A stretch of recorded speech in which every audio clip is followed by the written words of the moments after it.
Friends, हम लोग vector and scalar के इस एपिसोड में जिन टॉपिकों पर डिस्कस करने वाले हैं उनमें जो सबसे पहला टॉपिक होने वाला है हमारा वो है resolution of vector.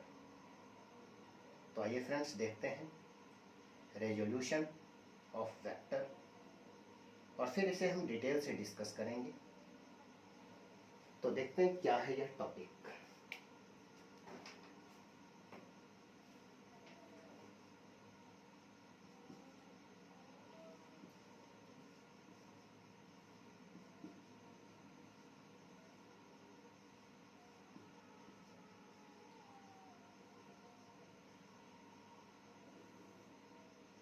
Resolution of vector.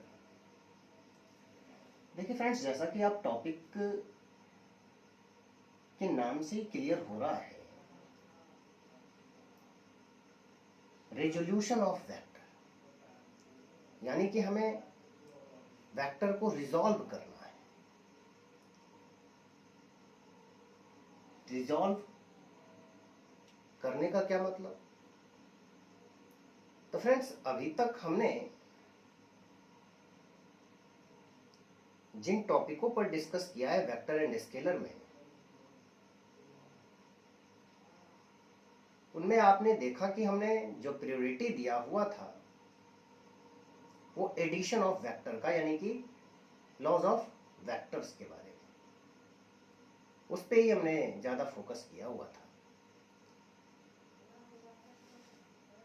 और उसमें आपने देखा था कि एडिशन का लॉ, सब्सट्रैक्शन का लॉ, और फिर उस एडिशन और सब्सट्रैक्शन में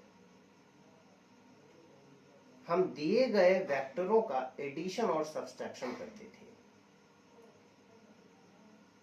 मान लीजिए कि आपके पास 2 वेक्टर दिया हुआ हो या 3 वेक्टर आपको दिया गया हो, तो उनके एडिशन या सब्सट्रैक्शन का जो फाइनल रिजल्ट होता था, रिजल्टेंट जो होता था, वो तो कोई एक ही होता था। कहने का मतलब कि मान लीजिए कि हमारे पास कोई वेक्टर A है और एक वेक्टर B है, एक और मान लेते हैं हमारे पास वेक्टर C है। अब इसके एडिशन का जो रिजल्टेंट होगा तो कोई एक ही वैल्यू होगा ना। ऐसा तो नहीं है कि इस तीनों के रिजल्टेंट का डिफरेंट वैल्यू पॉसिबल हो सकता है।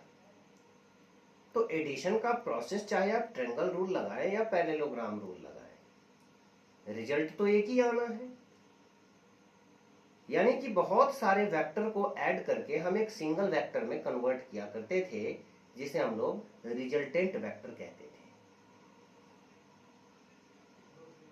तो रिजॉल्व करने का यहां मतलब ये हुआ कि यहां पर आपको एक सिंगल वेक्टर दिया है और उस सिंगल वेक्टर से हम लोग 2 या 2 से ज्यादा वेक्टर बनाएंगे। यही हुआ रिजॉल्व करने का मतलब। पहले क्या था, 2 या 2 से ज्यादा वेक्टर दिया रहता था, ऐड या सब्सट्रैक्ट करके एक सिंगल वेक्टर लाते थे, और यहां रिजॉल्व करना है मतलब कोई एक वेक्टर ऐसा दिया हुआ है हमें जिसको रिजॉल्व करके 2 या 2 से ज्यादा वेक्टर बनाना है। तो सिंपल सा मतलब रिजोल्यूशन का ये हुआ। तो फ्रेंड्स, इसको अगर हमें डिफाइन करना हो तो हम ये कह सकते हैं कि it is a process in which A vector is split. Split मतलब तोड़ना। It is a process in which A vector is split into 2 or more than 2 vectors. 2 या 2 से ज्यादा वेक्टर में आप उसे तोड़ सकते हैं या तोड़ते हैं, तो उसी को कहते हैं रिजॉल्व करना। पहले था एडिशन या सब्सट्रैक्शन में 2 या 2 से ज्यादा दिया रहता था, ऐड या सब्सट्रैक्ट करके एक वेक्टर लाते थे। यहां एक ही दिया हुआ है और आपको इसे ब्रेक करना है, 2 या 2 से ज्यादा वेक्टर लाना है। तो it is a process in which A vector is split into 2 or more than 2 vectors. तो फ्रेंड्स, अब यहां हमें ये कॉन्सेप्ट कुछ इस तरह से भी जानना है कि आप एडिशन या सब्सट्रैक्शन, जब दो या दो से ज्यादा वेक्टर का एडिशन या सब्सट्रैक्शन करते थे तो जो रिजल्ट आता था आप उसे भी वेक्टर या स्केलर तो कहते थे ना। डेफिनेटली वेक्टर ही मिलता था। दो वेक्टर को ऐड करके जो रिजल्ट मिलने वाला है वो भी एक वेक्टर है, क्योंकि उसका भी डायरेक्शन होता था। दो वेक्टर को सब्सट्रैक्ट करिए, उसका जो रिजल्टेंट आएगा डेफिनेटली वो भी एक वेक्टर है, क्योंकि उसका भी डायरेक्शन होता है। तो फ्रेंड्स, क्या यहां जिस वेक्टर को हम रिजॉल्व करेंगे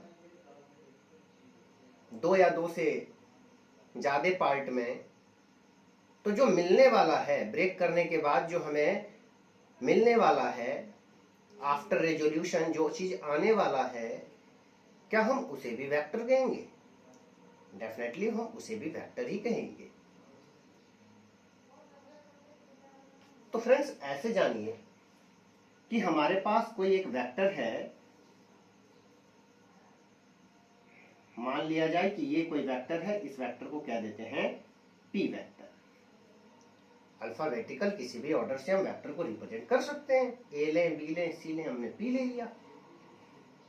अब फ्रेंड्स, इस वेक्टर को हमें रिजॉल्व करना है।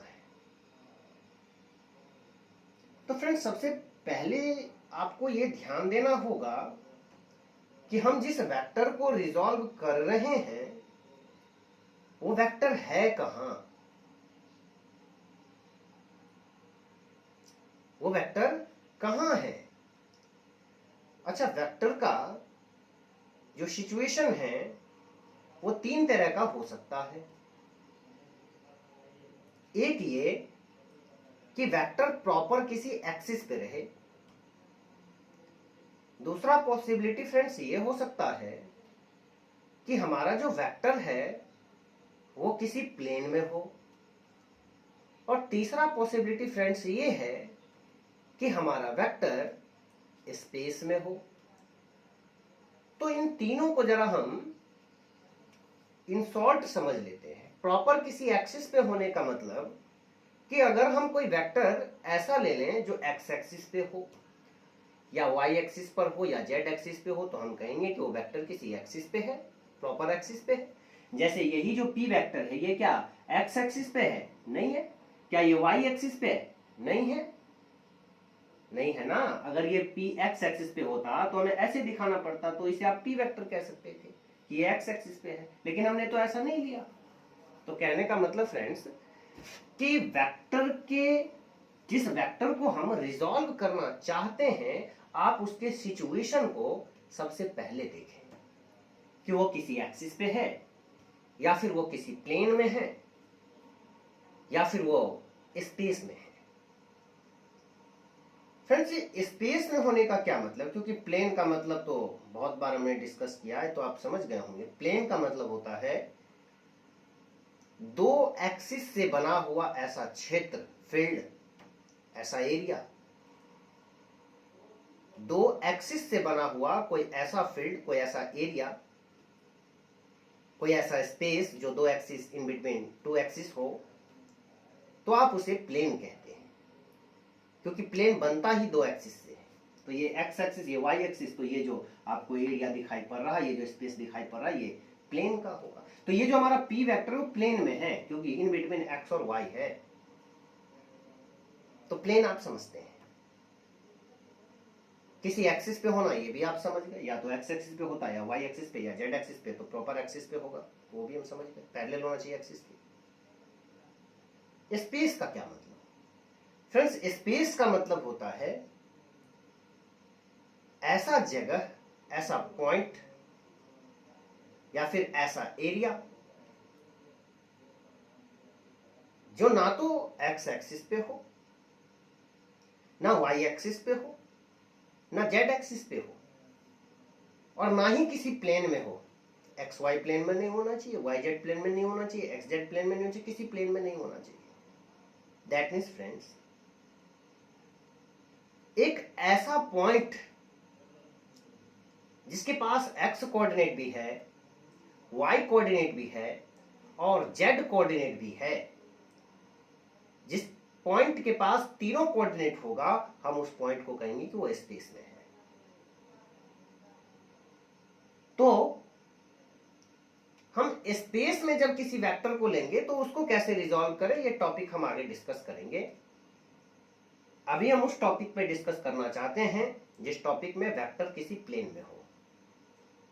तो फ्रेंड्स यहां पर हमने एक वेक्टर पी लिया हुआ है जो कि एक्स वाई प्लेन में है, एक्स और वाई प्लेन में है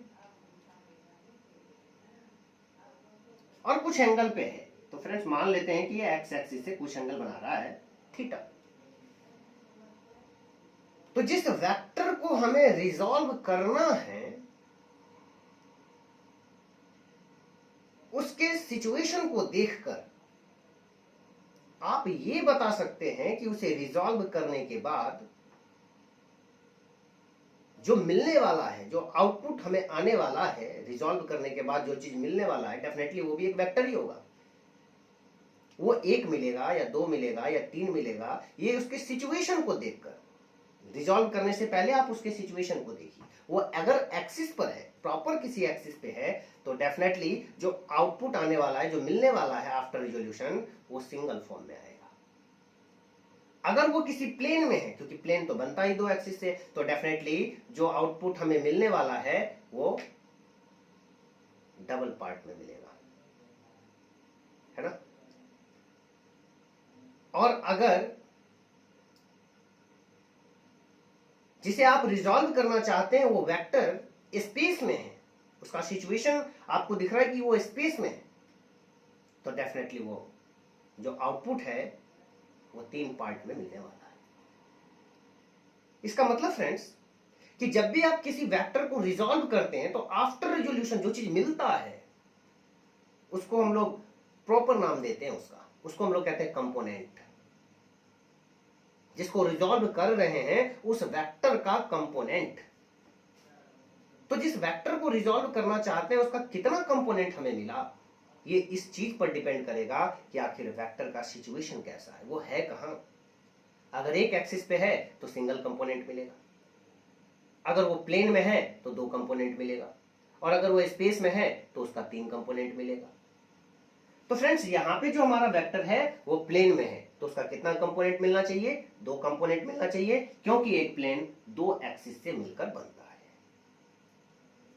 तो फ्रेंड्स अब इसके कंपोनेंट को ब्रेक कैसे करते हैं, तो इसके लिए सबसे पहले आप ये देखें कि जिसे रिजॉल्व करना है वो आखिर प्लेन में है, तो डेफिनेटली 2 एक्सिस तो दिख रहा होगा आपको, एक एक्स दिख रहा होगा, दूसरा वाई दिख रहा होगा। तो एक्स से या वाई से कोई भी एक एंगल पता कर लेना है। डेफिनेटली एक्स एक्सिस से एंगल अगर थीटा मालूम है तो वाई से भी एंगल थीटा मालूम है। मतलब एक्स से एंगल अगर थीटा है तो वाई से 90 माइनस थीटा, ये हमें मालूम है। अगर ये एंगल मालूम है तो ये भी एंगल मालूम है ना। तो कोई भी एक एंगल आपको पता होना चाहिए।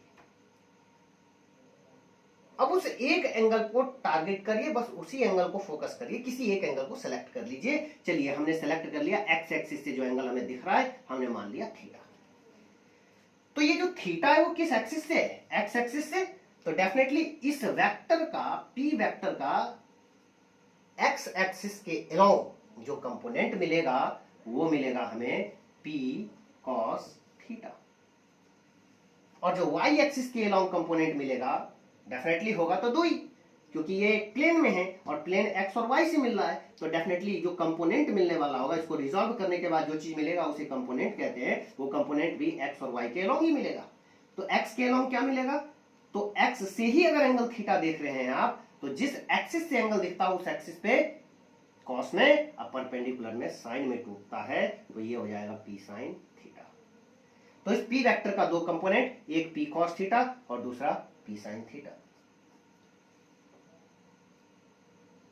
अब फ्रेंड्स अगर आप इस एंगल को टारगेट ना करके इस एंगल को टारगेट करते हैं कि वाई एक्सिस से बनने वाला एंगल, हाँ अगर एक्स एक्सिस से बनने वाला एंगल अगर थीटा है तो डेफिनेटली ये एंगल हमें मालूम है 90 माइनस थीटा होगा।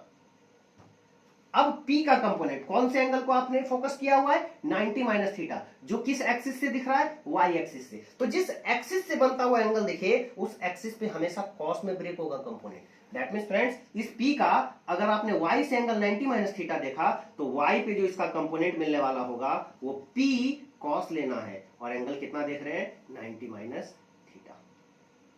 अब परपेंडिकुलर वाला कंपोनेंट ये हो जाएगा फ्रेंड्स साइन थीटा, तो ये हो जाएगा P साइन 90 माइनस थीटा। तो फ्रेंड्स सबसे पहले आपने एंगल को टारगेट करना है, ये किस एक्सिस से, जिस एक्सिस से दिखे उस एक्सिस पर कॉस में और परपेंडिकुलर में साइन में, एंगल चेंज नहीं करना। आपने 90 माइनस थीटा लिया तो 90 माइनस थीटा ही रहेगा। अब फ्रेंड्स और लिखा हमने, इसका क्या मतलब, क्योंकि P cos थीटा और P sin 90 माइनस थीटा एक ही बात हुआ, सेम ही चीज है, सेम वैल्यू आएगा, क्योंकि sin 90 माइनस थीटा भी cos थीटा ही होता है, cos 90 माइनस थीटा भी sin थीटा ही होता है। अब फ्रेंड्स इसमें करना क्या है कि आपको स्टैंडर्ड यूनिट वेक्टर का कॉन्सेप्ट यूज करना है। स्टैंडर्ड यूनिट वेक्टर मतलब फ्रेंड्स एक्स एक्सिस का जो यूनिट वेक्टर होता है वो I और y एक्सिस का यूनिट वेक्टर J।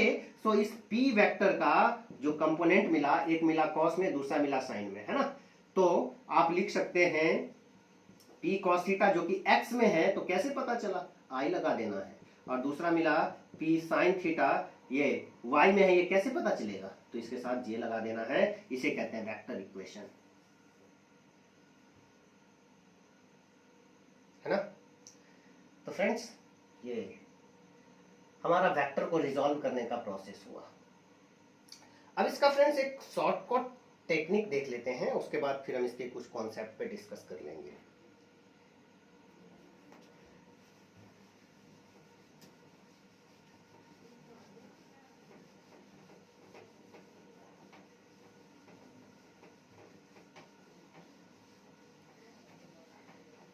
अब बात यह है फ्रेंड्स कि हम ये कैसे समझ गए कि जिस एक्सिस से एंगल आप फोकस करते हैं उस एक्सिस से बनने वाला जो, या उस एक्सिस पे जो कंपोनेंट आता है वो कॉसी में होता है, ये हम कैसे समझ जाते हैं। क्या हम इसे याद करके रखे हुए हैं? नहीं, ऐसा नहीं। देखिए क्या होता है। तो फ्रेंड्स ये था एक्स एक्सिस, ये था वाई एक्सिस, और ये है हमारा वेक्टर P। फ्रेंड्स ये वेक्टर का जो हेड है वहां एक पॉइंट ले लीजिए। ये पॉइंट कहां है? क्या एक्स एक्सिस पर है? नहीं। क्या ये वाई एक्सिस पर है ये पॉइंट? नहीं। क्या ये एक्स वाई प्लेन में? हाँ, ये एक्स और वाई प्लेन में। तो डेफिनेटली इसका कुछ एक्स कोऑर्डिनेट होगा, कुछ वाई कोऑर्डिनेट होगा। फ्रेंड्स वाई कोऑर्डिनेट का मतलब पैरेलल टू वाई एक्सिस ये डिस्टेंस, और एक्स कोऑर्डिनेट का मतलब पैरेलल टू एक्स एक्सिस यानी कि ये वाला। अब देखिए फ्रेंड्स यहां से हम क्या बताना चाहते हैं। अब हमने आपको ये बताया कि P वेक्टर अगर प्लेन में है तो दो कंपोनेंट, क्योंकि प्लेन दो एक्सिस से मिलता है। अगर प्रॉपर किसी एक्सिस पे है तो एक कंपोनेंट, और अगर स्पेस में है तो तीन कंपोनेंट।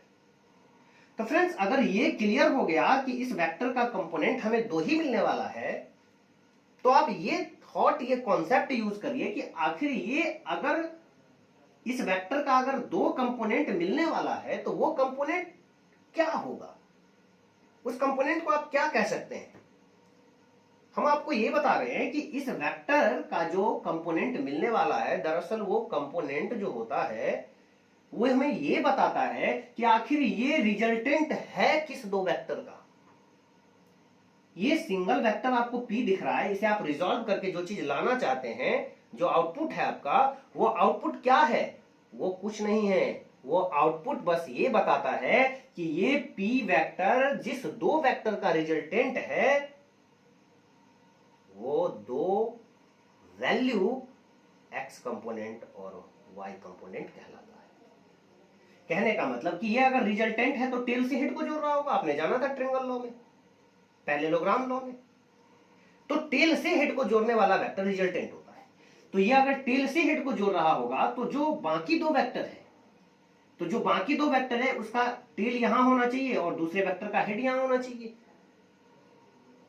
तो वेक्टर आखिर अरेंजमेंट कैसे करें कि ये टेल से हेड को जोड़े? तो एक्स एक्सिस पर जो वेक्टर होना चाहिए उसका हेड इधर होना चाहिए, और वाई एक्सिस पे जो वेक्टर होना चाहिए उसका हेड इधर होना चाहिए। तभी हम ऐसा कह सकते हैं कि ये P इस वेक्टर का और इस वेक्टर का रिजल्टेंट है। तो ये हो गया फ्रेंड्स एक्स, और ये हो गया हमारा वाई। और ये एंगल गिवन था फ्रेंड्स, ये हमने मान लिया था कि थीटा है। अब इस ट्रायंगल में फ्रेंड्स आप जरा यूज करिए कॉस थीटा। तो cos theta is equal to B by H. तो बी हो गया फ्रेंड्स एक्स, और एच का मतलब h का मतलब p वेक्टर का मैग्नीट्यूड यानी कि लेंथ, तो p का मैग्नीट्यूड होगा ना कुछ, मान लेते हैं p है। ठीक है फ्रेंड्स, और ये x एक्सिस का जो यहाँ एप्रोप्रिएट नोटेशन होना चाहिए वो ये कि आखिर ये वेक्टर है ना, ये एक ऐसे वेक्टर को रिप्रेजेंट कर रहा है जो x एक्सिस पे है, तो इसका एग्जैक्ट जो नोटेशन होना चाहिए फ्रेंड्स वो ले लेते हैं px मतलब इस वेक्टर का x कंपोनेंट। ये जिस दो वेक्टर का रिजल्टेंट है वो दो वेक्टर एक x एक्सिस पे है, दूसरा y एक्सिस पे है, तो x एक्सिस पे जो वेक्टर है उसका नोटेशन px और जो y एक्सिस पे है उसका नोटेशन py। तो यहां ले लेते हैं फ्रेंड्स px। अब फ्रेंड्स यहां पर px क्या हो गया, px हो गया p cos थीटा, और px क्या है, x कंपोनेंट किसका, p वेक्टर का। तो फ्रेंड्स आप इसे कह सकते हैं कि px है x कंपोनेंट, px क्या है, x component of p vector. Clear friends. उसी तरह से उस ट्रायंगल में फ्रेंड्स साइन थीटा का यूज करिए, तो sine theta is equal to p by H, h यानी p का मैग्नीट्यूड, p वेक्टर का मैग्नीट्यूड। तो यहां से friends py is equal to p sine theta और py क्या है, y component of p vector. Clear हो गया होगा फ्रेंड्स। तो आप समझ गए कि हमने x कंपोनेंट को p cos थीटा क्यों लिखा था और y कंपोनेंट को हमने p sin थीटा कैसे लिखा था, ये आप समझ गए होंगे, है ना। तो ट्रिक यही है कि जिस वेक्टर को रिजॉल्व करना है उस वेक्टर के सिचुएशन को देखिए, वो x से या फिर y से कितना एंगल बना रहा है। अगर आपको दिख गया कि हाँ x से एंगल थीटा है तो बस x ही से बनने वाले एंगल पर फोकस करिए। तो x से बनने वाला एंगल थीटा, तो x पे cos में, परपेंडिकुलर में साइन में ब्रेक होगा, है ना। तो इस तरह से इस वेक्टर का जो, अब एडिशन का रूल भी लगा सकते हैं यहाँ पे, क्योंकि ये एक वेक्टर हो गया, ये एक वेक्टर हो गया और ये रिजल्टेंट है। p वेक्टर क्या है, रिजल्टेंट है। किसका रिजल्टेंट है, इस वेक्टर का और इस वेक्टर का। क्या अभी ये वेक्टर है, नहीं, जब तक कि मैग्नीट्यूड के साथ साथ डायरेक्शन ना दिखाएं वो वेक्टर कैसे हो सकता है। तो यहां मैग्नीट्यूड तो दिख रहा है, डायरेक्शन नहीं दिख रहा, कोई बात नहीं, आई लगा दीजिए, क्योंकि x एक्सिस का यूनिट वेक्टर तो पहले से फिक्स किया गया है i, y एक्सिस का यूनिट वेक्टर j लगा दीजिए, क्योंकि y एक्सिस का यूनिट वेक्टर पहले से फिक्स किया गया है। तो फ्रेंड्स ये जिस दो वेक्टर का एडिशन है, ये अगर रिजल्टेंट है, एडिशन है इसका और इसका, तो उसको लिखेंगे कैसे फ्रेंड्स, तो उसको लिखेंगे आप p cos theta i cap plus p sin theta j cap. ठीक है फ्रेंड्स, तो ये एक आसान सा कॉन्सेप्ट हो गया। क्लियर हो गया होगा फ्रेंड्स।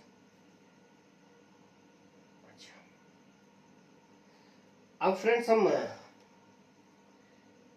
ये बताना चाहते हैं आपको कॉन्सेप्ट में कि जिस वेक्टर को हम रिजॉल्व कर रहे होते हैं उस वेक्टर को रिजॉल्व करने के बाद जो आउटपुट आपको मिलता है वो आउटपुट रिजॉल्व होने वाले वेक्टर से बड़ा मिलता है या छोटा मिलता है या बराबर मिलता है, उसका क्या कॉन्सेप्ट है। तो आइए उस चीज पे जरा हम फोकस करें, डिस्कस करें।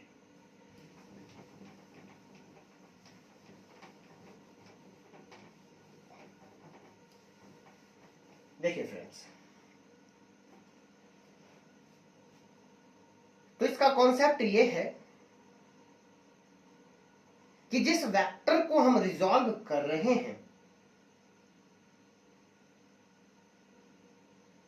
आफ्टर रिजोल्यूशन जो आउटपुट हमें मिलता है उसे हम कंपोनेंट कहते हैं। वो कंपोनेंट का जो मैग्नीट्यूड है वो रिजॉल्व होने वाले वेक्टर से बड़ा मिलता है, छोटा मिलता है या बराबर मिलता है।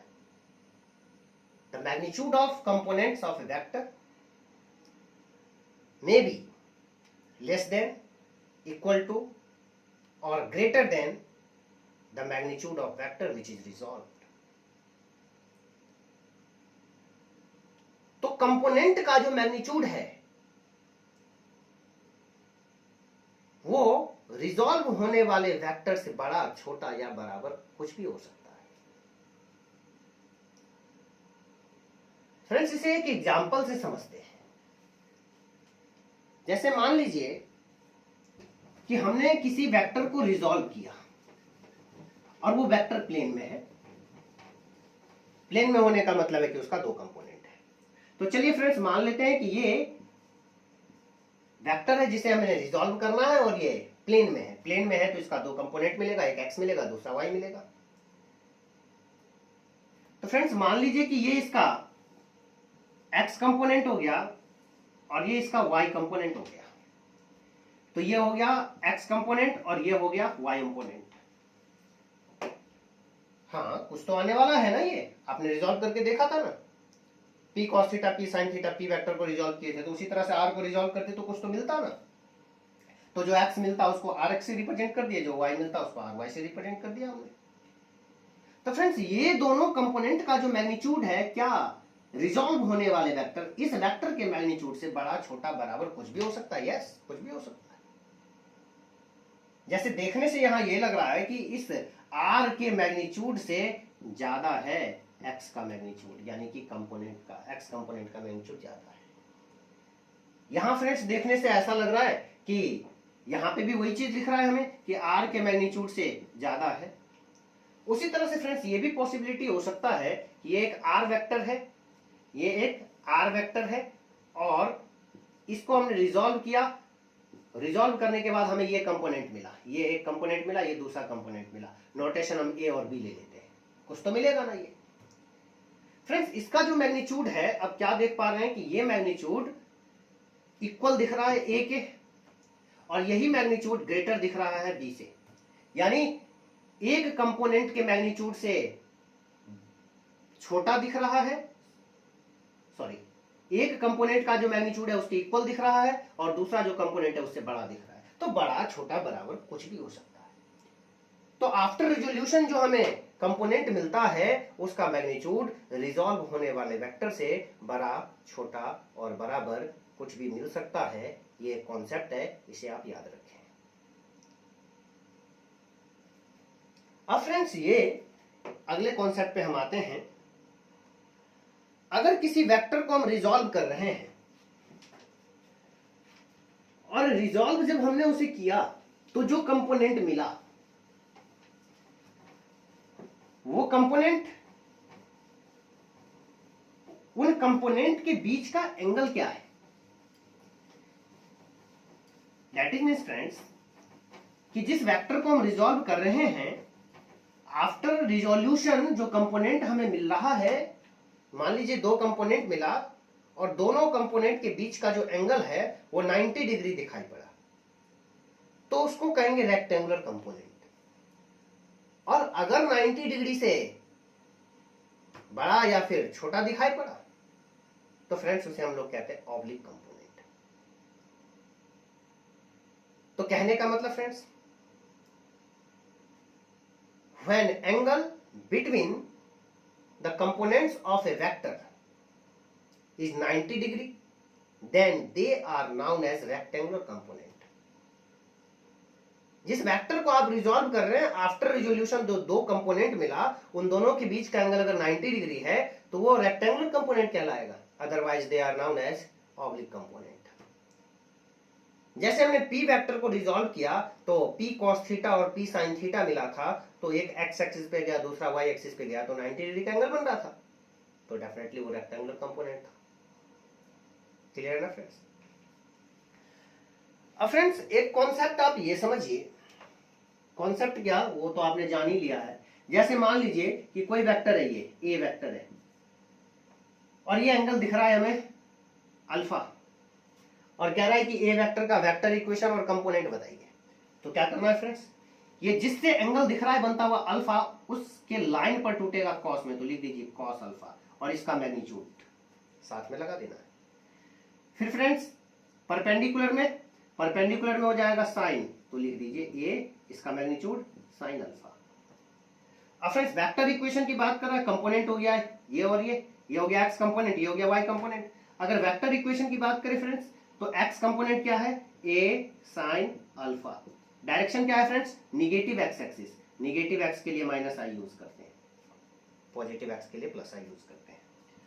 दूसरा फ्रेंड्स ए कॉस अल्फा है तो लिख दीजिए ए कॉस अल्फा, ये डायरेक्शन क्या है, निगेटिव वाई एक्सिस, उसके लिए माइनस जे यूज करते हैं। तो ये हो गया फ्रेंड्स वेक्टर इक्वेशन। क्लियर हो गया होगा फ्रेंड्स। अब हम बात करते हैं फ्रेंड्स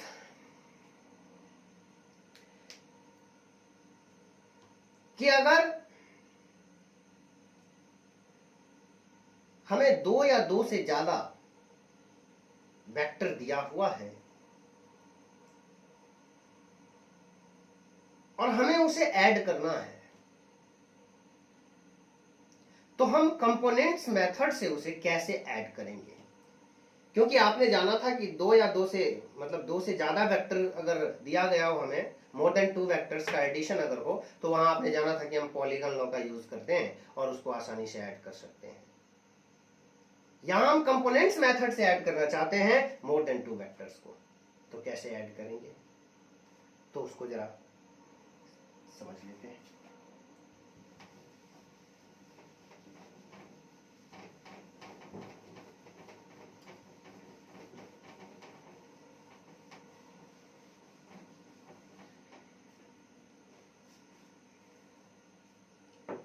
देखिए फ्रेंड्स, जैसे कि मान लीजिए कि हमारे पास एक वेक्टर है ये ए, एक वेक्टर है फ्रेंड्स ये बी, और एक वेक्टर है ये सी, और सबका कुछ ना कुछ एंगल दिया हुआ है। जैसे इसका एक्स एंगल मान लेते हैं, इसका वाई से एंगल मान लेते हैं, फिर इसका एक्स से एंगल मान लेते हैं, ये सब गिवन है। ठीक है, तो फ्रेंड्स इसको मान लेते हैं थीटा 1, इसको मान लेते हैं थीटा 2 और इसको मान लेते हैं थीटा 3। यानी यहां ए बी और सी सबका सब प्लेन में है और हमें एडिशन चाहिए, यानी हमें रिजल्टेंट कैलकुलेट करना है vector A plus vector B plus vector C का बाय कंपोनेंट्स मेथड। तो उसके लिए फ्रेंड्स क्या करेंगे, सबसे पहले हम सभी वेक्टर के वेक्टर इक्वेशन को लिख लेंगे। तो ए वेक्टर का होगा कुछ एक्स कंपोनेंट, ए वेक्टर का जो एक्स कंपोनेंट होगा उसका सिंबल हम ए एक्स लिख लेते हैं। आप जानते हैं ये क्या होने वाला है, ए कॉस थीटा 1। ये कैसे समझे, तो एक्स एक्सिस से एंगल थीटा 1, एक्स एक्सिस से एंगल तो एक्स एक्सिस पे कॉस में, अब परपेंडिकुलर में साइन में टूटेगा, तो डेफिनेटली जो यहां का कंपोनेंट होने वाला है इस डायरेक्शन का वो हो जाएगा फ्रेंड्स ए साइन थीटा 1। तो ये ए एक्स ले लेते हैं सिंबल और इसको ले लेते हैं ए वाई, तो ए x I cap plus A Y जे। आपको समझाने के लिए यहां हमें ए एक्स की जगह क्या लिखना है, ए कॉस थीटा 1, ए वाई की जगह क्या लिखना है, ए साइन थीटा 1। उसी तरह से फ्रेंड्स डी वेक्टर को ब्रेक करेंगे तो कुछ एक्स कंपोनेंट मिलेगा, कुछ एक्स कंपोनेंट मिलेगा, और इसका फ्रेंड्स आप जानते हैं y कंपोनेंट पॉजिटिव में जाएगा, क्योंकि इधर का जो कंपोनेंट मिलने वाला है वो क्या हो जाएगा फ्रेंड्स b cos थीटा 2, क्योंकि b से y से एंगल है तो जिस एक्सिस से एंगल बन रहा होता है उस पे cos में, अब परपेंडिकुलर में साइन में, तो इधर किस में टूटने वाला होगा, ये टूटेगा b sin थीटा 2, है ना। तो bx माइनस आई लेना पड़ेगा आपको, क्योंकि ये नेगेटिव एक्स एक्सिस पे, bx ये है फ्रेंड्स bx, और ये क्या है फ्रेंड्स by, है ना। तो हम bx ले लेते हैं सिंपली और ये हो जाएगा by जी क्या, समझ गए होंगे फ्रेंड्स आप। उसी तरह से फ्रेंड्स सी वेक्टर का कंपोनेंट, तो आप जानते हैं ये एक्स एक्सिस से बनता हुआ एंगल दिख रहा है, तो एक्स एक्सिस पे कंपोनेंट टूटेगा कॉस में, तो लिखेंगे सी कॉस थीटा 3,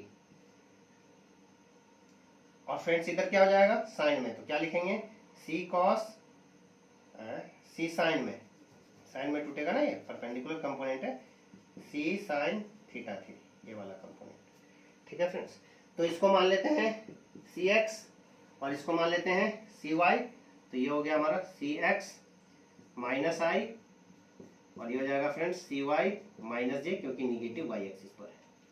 अब क्या करना है, सभी के x कंपोनेंट को एक साथ ऐड कर लेना है, सभी के y कंपोनेंट को एक साथ ऐड कर लेना है। That means friends ax plus bx plus cx I cap, I common लीजिए तीनों में, ये तीनों को ऐड करके, प्लस फ्रेंड्स उसी तरह से ay by और cy, ay plus by plus cy J cap. समझ गए ना फ्रेंड्स? अब इस तीनों को ऐड कर लीजिए, इस तीनों को ऐड कर लीजिए, इसके साथ आई, इसके साथ जे, ये हो गया कंपोनेंट्स मेथड से मोर देन 2 वेक्टर को ऐड करने का प्रोसेस। क्लियर हो गया होगा फ्रेंड्स?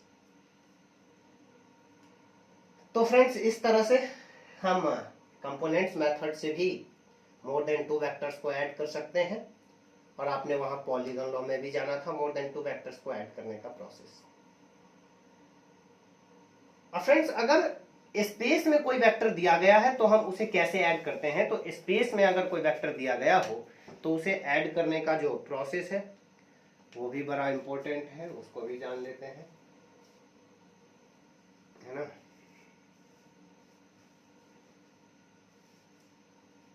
गर्मी पड़ रहा है। ठीक है फ्रेंड्स, चलिए, तो ये कॉन्सेप्ट आप समझ गए होंगे। To resolve so many vectors, बहुत सारा वेक्टर है A B C, to resolve so many vectors, resolve the given vectors into its rectangular component.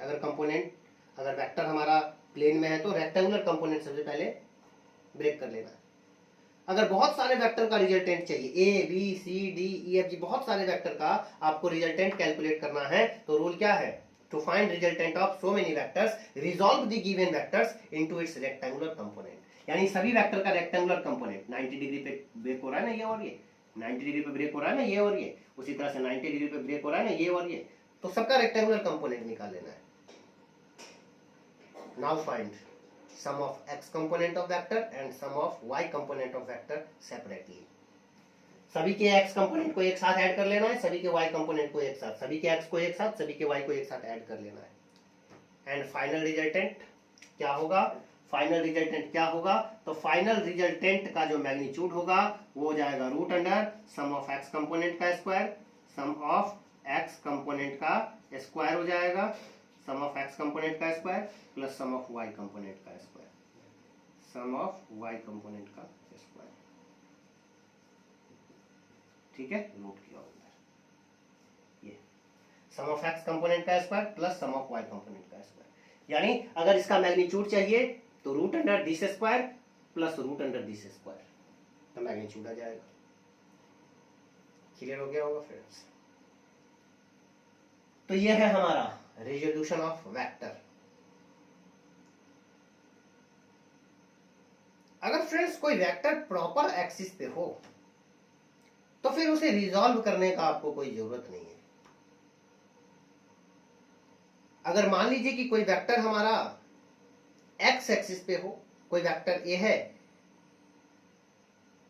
जो कि एक्स एक्सिस पर है, अब मैग्नीट्यूड है उसका 5 मीटर है लेंथ ए वेक्टर का जो एक्स एक्सिस पे है। अब कह रहा है कि इसे रिजॉल्व करिए, तो रिजॉल्व क्या करना? अगर प्रॉपर किसी एक एक्सिस पे है तो वो ऑलरेडी रिजॉल्व किया हुआ है। अगर पूछे कि बताइए उसका एक्स कंपोनेंट क्या होगा, तो बताइएगा 5 आई कैप, मैग्नीट्यूड तो पहले से दिया था, और वो प्रॉपर एक्स एक्सिस पे, तो एक्सिस का यूनिट वेक्टर यूज कर दीजिए यानी आई, तो 5 आई हो गया एक्स कंपोनेंट। वाई कंपोनेंट बताइए 0, क्योंकि प्रॉपर किसी एक्सिस पे अगर कोई वेक्टर हो तो बस जिस एक्सिस पे है वही कंपोनेंट मिलता है, बाकी सब 0 हो जाता है। तो वाई कंपोनेंट पूछे तो 0, जेड कंपोनेंट पूछे तो 0, तो इसे भी आप याद रखिएगा।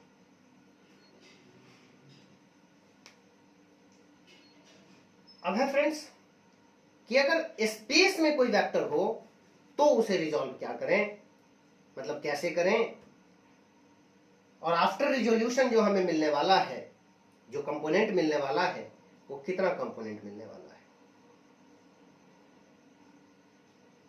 तो स्पेस में रहने वाले पहले पॉइंट को समझते हैं।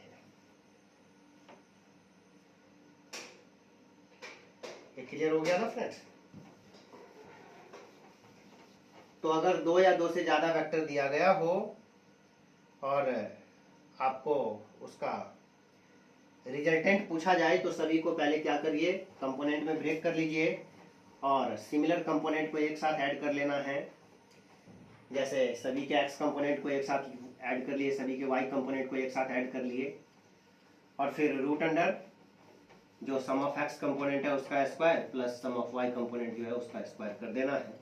तो फाइनल रिजल्टेंट हमें मिल जाता है, जितने भी वेक्टर का एडिशन पूछा गया हो वो रिजल्ट हमें मिल जाता है।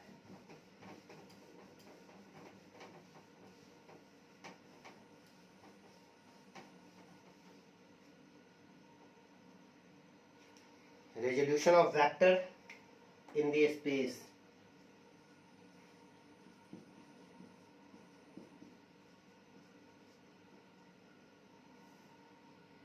Space.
देखिए फ्रेंड्स,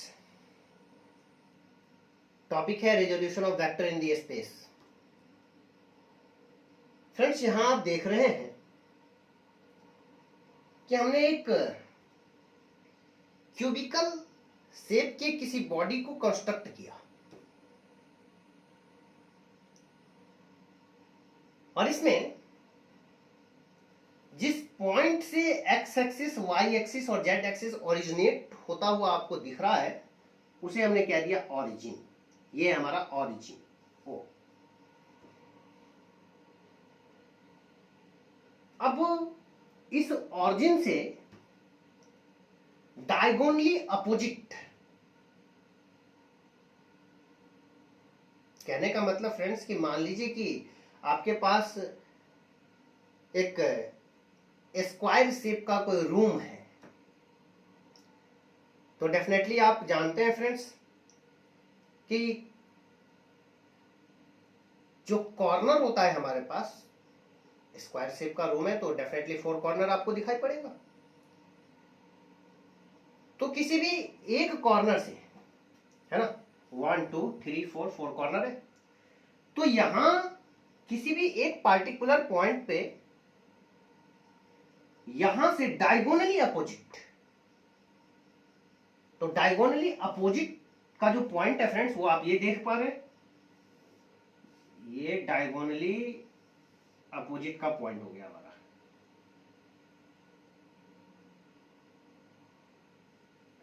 देख पा रहे हैं, डायग्राम तो उतना अच्छा नहीं बन पाया बट फिर भी समझने के लिए सही है।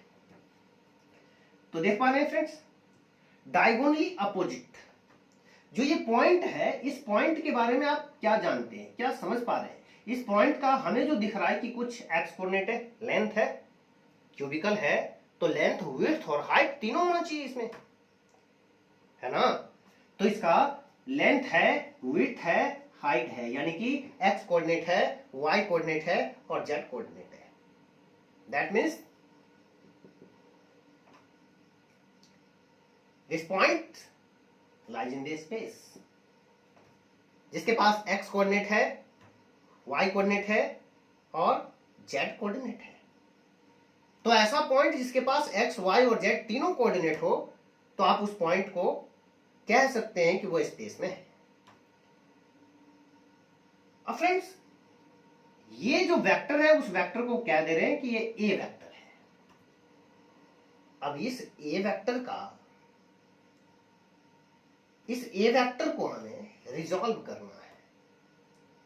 फ्रेंड्स, ये एक प्लेन में है क्या? ये एक वेक्टर किसी प्लेन में है क्या? नहीं। क्यों? क्योंकि हमें दिख रहा है कि ये एक्स एक्सिस से भी कुछ एंगल शो कर रहा है, वाई एक्सिस से भी कुछ एंगल शो कर रहा है और जेड एक्सिस से भी कुछ एंगल शो कर रहा है। तो प्लेन में तो नहीं है, तो कहां है? प्रॉपर एक्सिस पे है? नहीं, प्रॉपर एक्सिस पे भी नहीं है। तो कहां है? ये स्पेस में है, क्योंकि ये एक्स एक्सिस से भी कुछ एंगल शो कर रहा है, मान लेते हैं अल्फा। ये वाई एक्सिस से भी कुछ एंगल शो कर रहा है, मान लेते हैं बीटा। और जेड एक्सिस से भी कुछ एंगल शो कर रहा है, मान लेते हैं गामा। तो अल्फा एक्स एक्सिस से, बीटा वाई एक्सिस से और जेड एक्सिस से गामा। अब फ्रेंड्स, ये जो हमारा ए वेक्टर है, हम इसको चाहते हैं रिजॉल्व करें, और ये है भी स्पेस में, तो डेफिनेटली इसके पास जो नंबर ऑफ कंपोनेंट होगा 3। वो कंपोनेंट किस किस तरह से रहा होगा, उसका अरेंजमेंट कैसा होगा?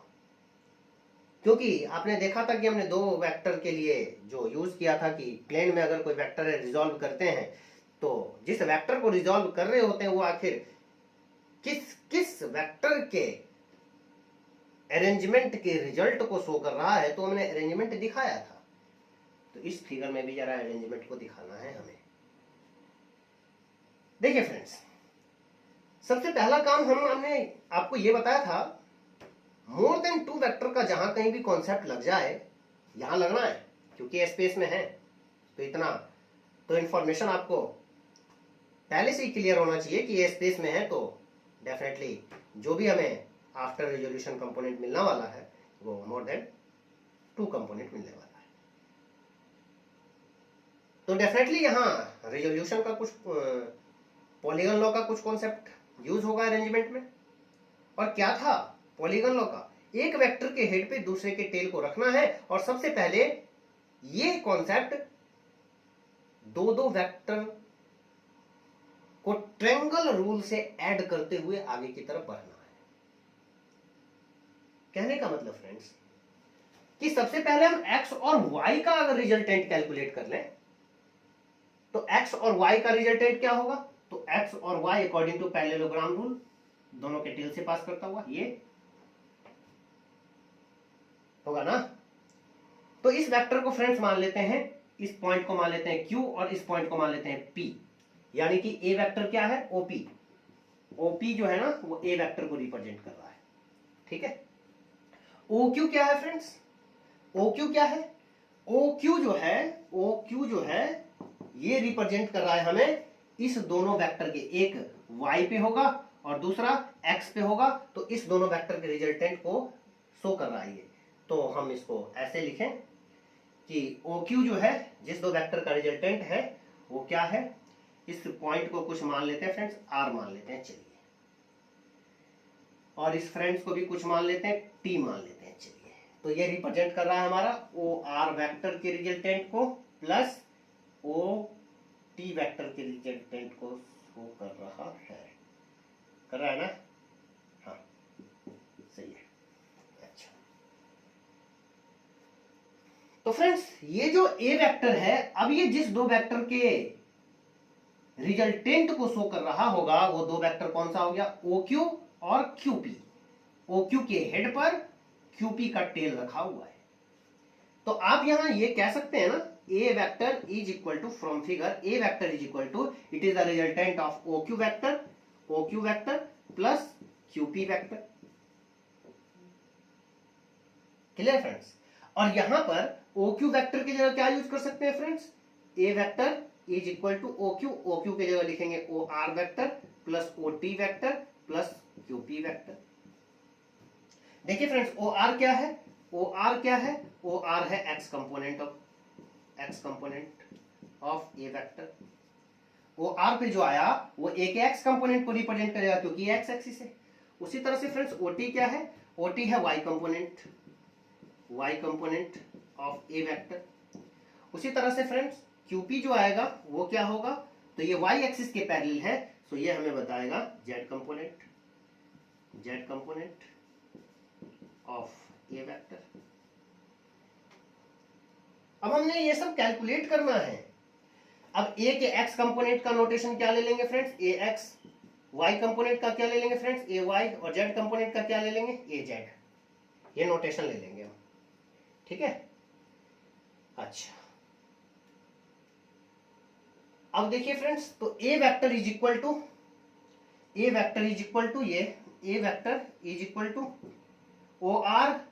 OR यानी कि AX, x एक्सिस पे क्या I लगा देंगे, फिर क्या OT Y J लगा देंगे, और क्या friends QP Z component K लगा देंगे।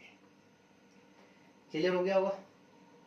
अब फ्रेंड्स हमें AX, AY और AZ का वैल्यू कैलकुलेट करना है, मैग्नीट्यूड कैलकुलेट करना है। चलिए अब देखिए उसके लिए क्या कॉन्सेप्ट यूज करेंगे।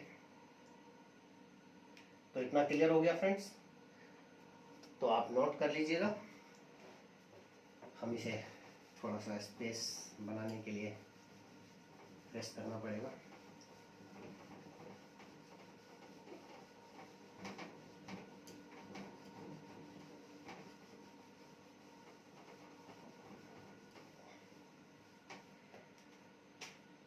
देखिए फ्रेंड्स, अब हमने करना क्या है, हमें चाहिए AX, AY और AZ।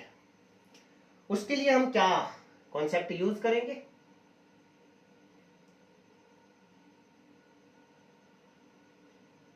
तो सबसे पहले फ्रेंड्स कि हमने कॉस अल्फा कैलकुलेट करना है। देखिए तो जरा, ये कौन सा एक्सिस है? X axis. अगर हम इस कॉर्नर से इस कॉर्नर को मिलाएं, इस कॉर्नर को, तो ये एंगल कितना दिखाई पड़ेगा? 90 डिग्री दिखाई पड़ेगा ना? 90 डिग्री दिखाई पड़ेगा, 90 डिग्री। वो कैसे? देखिए, ये जो है ना, ये हमारे रूम का, हमारा जो एक स्क्वायर रूम है, उस स्क्वायर रूम का ये एक फेस है। ये समझिए, बोर्ड एक फेस है। अब इसके सामने का, इन फ्रंट का जो फेस है, इसके इन फ्रंट का जो फेस है, उसके इन फ्रंट फेस के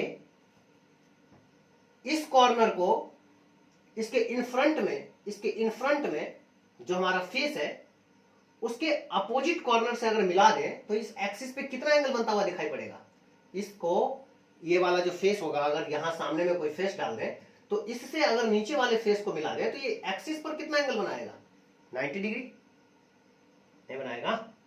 अरे ये दोनों इन फ्रंट का फेस है ना, आमने सामने का फेस है ना, तो कितना एंगल बनाएगा ये एक्स एक्सिस पर? 90 डिग्री बनाएगा।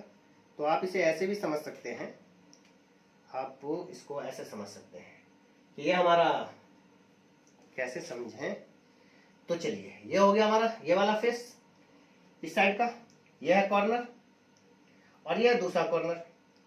इसके अपोजिट यहां पर इस कॉर्नर से जो लाइन जाएगा, ये कॉर्नर जाएगा, वो इस एक्सिस पे कितना एंगल बनाएगा? 90 तो बनाएगा ना। तो ये एंगल 90 डिग्री है। तो 3D का कॉन्सेप्ट है, तो बिना आप इमेजिन करके समझाना थोड़ा डिफिकल्ट होता है। प्रैक्टिकली अगर इसको करवाते हैं तो इजीली समझ में आ जाता है बच्चों को, तो हमारे पास कोई ऑप्शन भी नहीं है। तो आप इमेजिन करिए कि ये एंगल जो है, एक रूम ले लीजिएगा और उस रूम के समझिएगा कि ये हमारा एक फेस हो गया, ये सामने का फेस हो गया, तो ये जो एंगल होगा ना, 90 डिग्री दिखाई पड़ेगा। इसमें फ्रेंड्स कॉस अल्फा, इस जो ये जो आपको ट्रेंगल दिखाई पड़ रहा है ORP, इन ट्रेंगल ORP, इसमें कॉस अल्फा क्या होता है, बी बाई एच, तो बी ओ आर और एच यानी कि ओपी है ना, ये वेक्टर को ओपी कह रहे थे ना, ओपी। ओ आर का मतलब फ्रेंड्स देखिए एक्स कंपोनेंट लिखे थे, ओपी फ्रेंड्स ये लिखे हुए थे, क्रॉस मल्टीप्लीकेशन करिए friends, A X is equal to A cos alpha, तो यहां से एक्स कंपोनेंट पता चला। क्लियर। अब हमने फ्रेंड्स वाई कंपोनेंट निकालना है। वाई कंपोनेंट के लिए जो देखिए फ्रेंड्स ट्रायंगल ले रहे हैं हम, ये टी से एक परपेंडिकुलर डालिए इस पॉइंट पे, टी से ये परपेंडिकुलर, ये एंगल कितना बन रहा है, ये एंगल कितना बन रहा है, ये फिर 90 डिग्री होगा फ्रेंड्स, ये भी 90 डिग्री होगा है ना, ये भी 90 डिग्री होगा। वो कैसे समझना है, वो ऐसे समझना है कि ये पीछे वाला जो फेस है, सामने वाला जो फेस है, ठीक है। अब इसमें करना क्या है, इन फ्रंट के फेस में से इस कॉर्नर से ऊपर वाले कॉर्नर को मिलाना है, तो जो वाई से बनने वाला एंगल होगा ना वो 90 डिग्री शो करेगा, तो फिर ये जो एंगल है फिर से 90 डिग्री शो करेगा। तो इसमें अगर हम यूज करें cos beta in triangle O T P में, क्या यूज करना है, कॉस बीटा, तो cos beta is equal to P by H, P by H, तो ये हो जाएगा फ्रेंड्स हमारा, यानी कि OP vector plus OT, OP हो गया हमारा, ओपी हो गया P by cos theta B by H ना, B by H cos theta B by H, ये परपेंडिकुलर हो गया, ये बेस हो जाएगा, B by H OT by hypotenuse यानी कि ओपी, ओटी को हमने कहा, ओटी क्या था, वाई एक्सिस के पैरेलल, तो वाई कंपोनेंट लिए हुए थे, और ओपी हो गया फ्रेंड्स ए, क्रॉस मल्टीप्लीकेशन करिए, क्रॉस मल्टीप्लीकेशन करिए, तो क्रॉस मल्टीप्लीकेशन करेंगे अगर हम यहां, तो आ जाएगा A Y is equal to A cos beta, तो ये वाई कंपोनेंट मिला।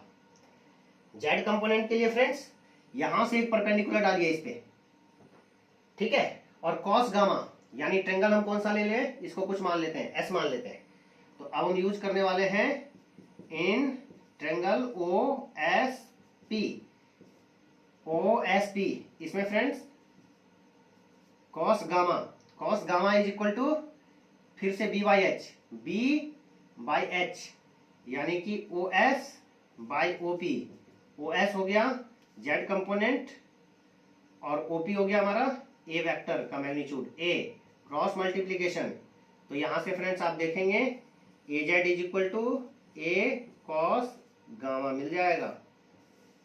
क्लियर है फ्रेंड्स। चलिए तो ये हो गया। अब फ्रेंड्स 3D का एक कॉन्सेप्ट है, इसमें एक 3D का कॉन्सेप्ट यूज करेंगे। ये सब क्लियर हो गया होगा तो आप इसे याद रखिएगा, हम इसे फ्रेश कर रहे हैं। 3D का एक कॉन्सेप्ट होता है फ्रेंड्स कॉस स्क्वायर अल्फा, अगर आप 3D पढ़े हो मैथमेटिक्स में, कॉस स्क्वायर अल्फा, और जो बच्चे नहीं जाने हैं नहीं पढ़े हैं तो फिर भी कोई बात नहीं, आप उसे याद रखें। क्या होता है कॉस स्क्वायर अल्फा, अगर किसी लाइन का एक्स वाई और जेड तीनों से कुछ ना कुछ एंगल बन रहा है, तो आपने देखा था कि there is a vector which make an angle alpha beta and gamma with X axis Y axis and Z axis. हमने एक वेक्टर ए माना हुआ था जो कि एक्स एक्सिस वाई एक्सिस और जेड एक्सिस से alpha beta and gamma angle बना रहा था। तो ऐसा कोई भी लाइन, हम यहाँ वेक्टर की बात कर रहे हैं कि कोई वेक्टर एंगल बना रहा है एक्स वाई और जेड एक्सिस से, तो अगर कोई line X axis Y axis और जेड एक्सिस से कुछ एंगल बना रहा हो तो 3D का कॉन्सेप्ट कहता है कि cos square alpha plus cos square beta plus cos square gamma is equal to होता है 1। और 3D में इसे लिखते ऐसे हैं L square plus M square plus N square this is equal to 1, ऐसे, जहां friends cos alpha, cos beta and cos gamma को डायरेक्शन कोसाइन कहा जाता है, is direction cosine, clear friends. चलिए फ्रेंड्स तो इस कॉन्सेप्ट का यूज करते हैं 3D के कॉन्सेप्ट का, तो यूज करिए cos square alpha. Cos square alpha आपने देखा था फ्रेंड्स कि A X is equal to आया हुआ था ए कॉस अल्फा, तो यहां से friends cos alpha is equal to क्या लिख सकते हैं आप, ए एक्स बाई ए। उसी तरह से फ्रेंड्स आपने देखा था A Y is equal to आया था आपको ई कॉस बीटा। यहां से friends cos beta is equal to क्या लिख सकते हैं, ए वाई बाई ए। फिर आपने देखा था फ्रेंड्स ये आया हुआ था हमारा ए कॉस गामा, तो cos gamma is equal to क्या लिख सकते हैं friends, A Z by A. चलिए सबको डालें इसमें, पुट करिए।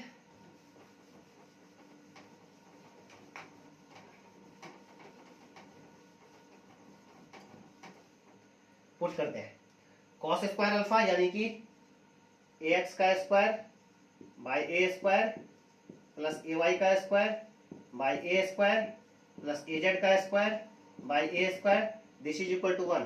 सबका डिनोमिनेटर सेम है तो एलसीएम हो जाएगा फ्रेंड्स, ए स्क्वायर ये हो गया A X square A Y square A Z square, this is equal to 1। Cross multiplication A X का स्क्वायर प्लस ए वाई का स्क्वायर प्लस ए जेड का square, this is equal to A square. RHS से square हटाइए, root आ जाएगा और ये हो गया ए वेक्टर का मैग्नीट्यूड। यही हमें कैलकुलेट करना था ना। कंपोनेंट तो आप समझ ही गए, एक्स कंपोनेंट तो A cos alpha, Y component तो ए कॉस बीटा और जेड कंपोनेंट तो ए कॉस गामा। तो फ्रेंड्स यहां से ये हमारा हो गया, स्क्वायर हटाइए, रूट अंडर एक्स कंपोनेंट का स्क्वायर वाई कंपोनेंट का स्क्वायर जेड कंपोनेंट का square, this is equal to A. Magnitude of A vector को ए बोलते हैं। क्लियर हो गया फ्रेंड्स, ये मैग्नीट्यूड हो गया ए वेक्टर का। ए एक्स का मतलब A cos alpha, A Y A cos beta A Z A cos gamma. तो फ्रेंड्स ये था हमारा resolution of vector in the space. तो फ्रेंड्स इतना कॉन्सेप्ट अगर आपको क्लियर है तो आप